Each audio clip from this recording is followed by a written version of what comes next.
Après, le soir des monstres, au départ, en fait, ça vient dans l'est de la France.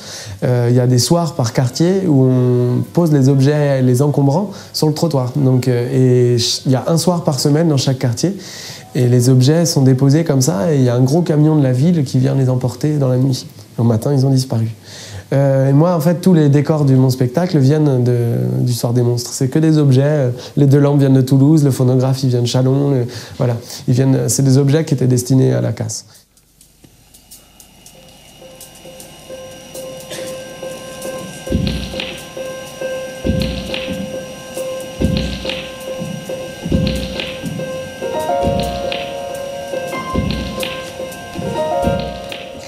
Au départ, donc, je suis jongleur, moi, depuis toujours. Et puis à l'école, en fait, il y avait une formation de magie, un stage sur 1 an de magie nouvelle.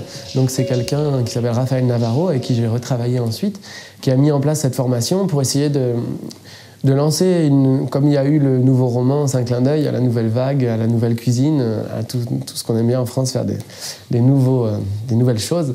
Et donc, du coup, il voulait lancer la magie nouvelle, créer une petite révolution dans la magie pour que la magie devienne un langage artistique à part entière. Et je l'ai intégré dans mon travail au fur et à mesure.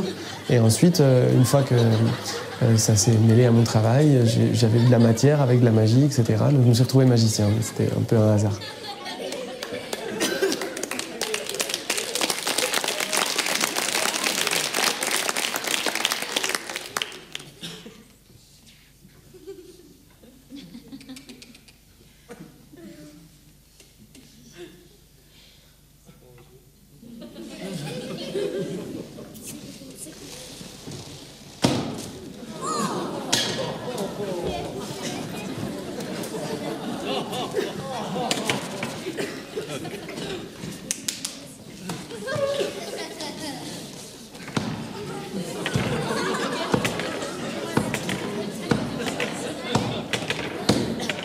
Ça m'intéressait d'avoir un personnage qui soit complexe, donc un personnage qui puisse